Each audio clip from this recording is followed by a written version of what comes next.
Айзере, нөмірі 6 орта мектеп-интернатының 5 А сынып оқушысы.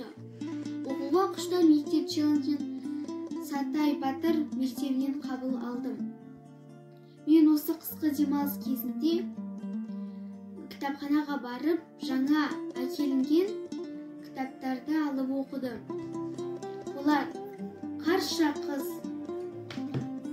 Шаруа мен Аю, Бал-бұлақ және Қазақ ертегілері. Бұл жерде маған ұнаған кітап ол Бал-бұлақ. Ол Тұрдақын Жексенбайдың жасөспірімдерге арнап жазған тәрбиелік мәні зор әңгімелер жинағы. Бұл жерде тәрбиелік мәні зор кітапта кейіпкерлер әдемі бейнеленген, табиғатта әдемі суреттермен бейнеленген. Мен сіздерге осы Бал-бұлақ атты кітапты оқуға кеңес беремін. Келесі ұнаған кітабым ол Қазақ ертегілері атты кітап. Алматы кітап баспасынан шығарылған. Жиын үлкен 5 бөлімнен тұрады.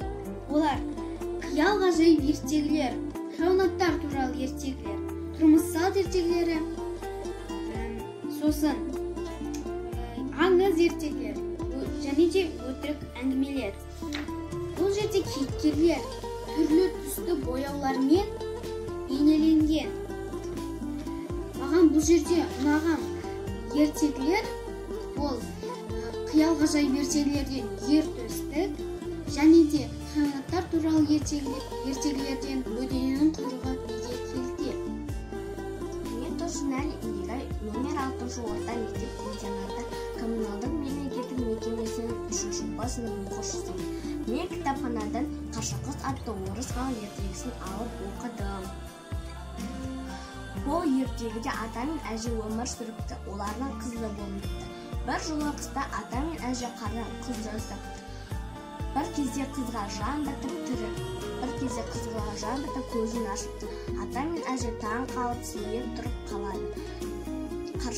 Олар оны Қарша қыз деп атапты. Қарша қыз үйдегі барлық жұмысты істеп ата мен әжеге көмектеседі. Бір күні Қарша қызды құрбылары гүл теруге шақырады. Кешке жақын қыздар алау жағып, оттың үстіне секіріп ойнайды.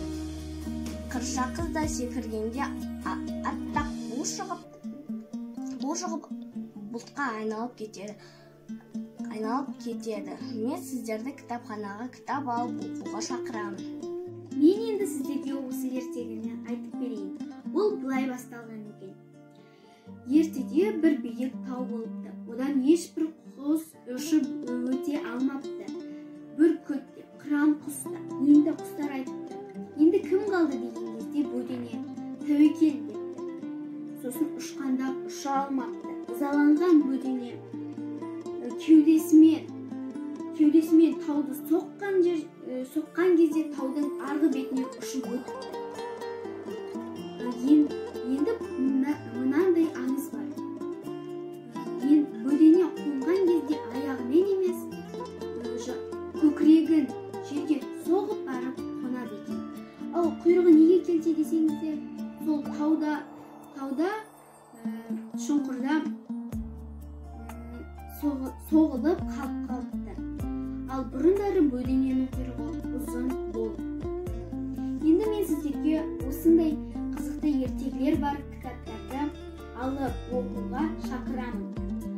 Мен енді бұл оқуға құштар атты челленджді, оқуға құштар мектеп челленджді Қорғас мектебіне жолдаймын.